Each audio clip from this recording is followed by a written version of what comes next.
ఏది అయినా ట్రై చెయ్యి ఆచి చికెన్ మసాలా. మొన్నటిదాకా ద్విముఖ పోరు, నిన్నటిదాకా ట్రయాంగిల్ వార్. కానీ చిన్నమ్మ నయా ఇన్నింగ్స్తో టోటల్ సీన్ చేంజ్ అయిపోయిందా? ఎన్నికలు దగ్గర పడే కొద్దీ తమిళ పాలిటిక్స్ రసవత్తరంగా మారుతున్నాయా? అటు కొత్త పార్టీలతో ఎవరి ఓట్లకు గండి కొట్టబోతున్నాయి? డిఎంకేకు లాభం ఎంత, నష్టం ఎంత? అన్న డిఎంకేకు చిక్కులు తప్పవా? గతంలో ఎప్పుడు లేనట్టుగా ఈసారి తమిళ పాలిటిక్స్ ఎందుకంతలా చర్చనీయాంశంలా మారుతున్నాయి?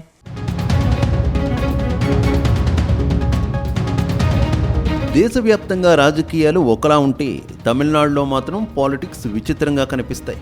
ఆ రాష్ట్రంలో కొన్ని దశాబ్దాలుగా డిఎంకే, అన్నా డిఎంకే పార్టీలే పవర్ను ఎంజాయ్ చేస్తున్నాయి.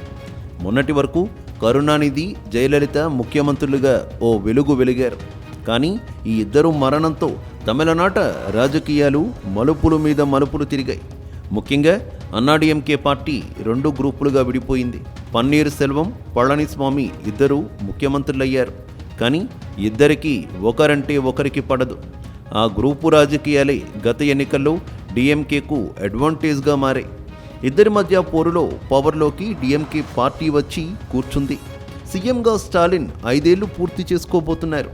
అంతేకాదు మరోసారి సీఎం సీటులో కూర్చునేందుకు ఇప్పటి నుంచే రాజకీయం మొదలుపెట్టారు. దాంతో వచ్చే ఎన్నికల్లో సీఎం ఎవరు అవుతారు అనేది ఆసక్తికరంగా మారింది.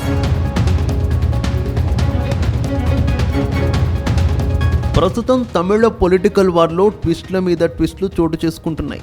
తమిళ సూపర్ స్టార్ దళపతి విజయ్ కొత్త పార్టీతో ఎంట్రీ ఇచ్చారు. వచ్చే ఎన్నికల్లో కింగ్ మేకర్ కావాలని భావిస్తున్నారు. దాంతో ఈసారి త్రిముఖ పోరు తప్పదని అందరూ అనుకున్నారు. కానీ చిన్నమ్మ కొత్త పార్టీతో తమిళ పొలిటికల్ పిక్చర్ మారబోతోంది. బహుముఖ పోరుతో ఎవరి ఓట్లు చీలుస్తారు? ఇది స్టాలిన్కే ప్లస్ అవుతుందా? అన్నా డిఎంకు మైనస్సేనా? దివంగత సీఎం జయలలిత పుట్టినరోజున అన్నా డిఎంకే బహిష్కృత నాయకురాలు వికే శశికళ కొత్త పార్టీని ప్రకటించబోతున్నారు. అన్నా డిఎంకేలో తిరిగి చేరేందుకు ఆమె చేసిన ప్రయత్నాలను పళనిస్వామి వర్గం తిరస్కరించడంతో ఈ నెల 24న రామనాథపురం సమీపంలో కొత్త పార్టీ పేరు, జెండాను ఆవిష్కరించనున్నారు. సుమారు 40 నియోజకవర్గాల్లో పోటీ చేయడమే లక్ష్యంగా పెట్టుకున్నారు.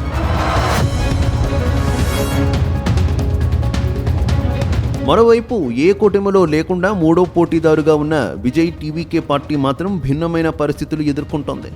కింగ్ కాకపోతే కింగ్ మేకర్ అవ్వాలన్న లక్ష్యంలో విజయ్ ఉన్నారు.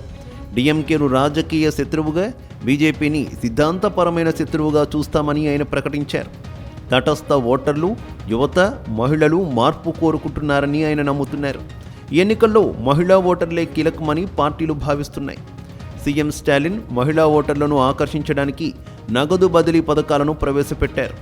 ఒకవేళ మళ్లీ అధికారంలోకి వస్తే నెలవారీ సహాయాన్ని 2,000 రూపాయలకు పెంచుతామని హామీ ఇచ్చారు.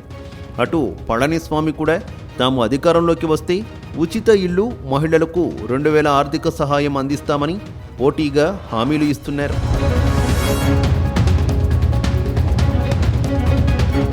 ఈ క్రమంలోనే అన్నా డిఎంకేలో ఒకప్పుడు కీలక నేత, మాజీ సీఎం పన్నీర్ సెల్వం డిఎంకే అధినేత సీఎం స్టాలిన్కు మద్దతు పలికారు. స్టాలిన్తో పన్నీర్ సెల్వం భేటీ అయ్యారు. దీంతో ఆయన త్వరలోనే డిఎంకే తీర్థం తీసుకుంటారని ప్రచారం జరుగుతోంది.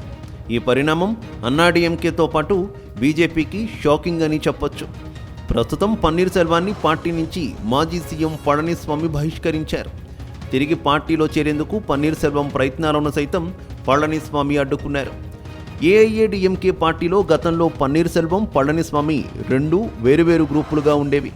ఈ క్రమంలో 2023లో పన్నీర్ సెల్వంను పార్టీ నుంచి బహిష్కరించారు. అప్పటి నుంచి ఆయనకు సరైన రాజకీయ ప్రాతినిధ్యం దొరకడం లేదు. 3 సార్లు తమిళనాడు సీఎంగా పనిచేశారు.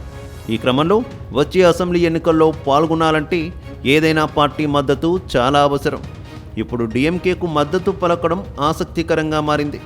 పన్నీర్ సెల్వం వర్గానికి చెందిన చాలామంది కీలక నేతలు అన్నా డిఎంకేలో ఉన్నారు. వారంతా బయటకొచ్చి డిఎంకేకు మద్దతు పలికితే అన్నా డిఎంకేకు నష్టం తప్పదన్న అభిప్రాయాలు ఉన్నాయి. ఈ పరిణామాలు మిత్రపక్షం బీజేపీ పైన ప్రభావం చూపడం పక్కా అంటున్నారు.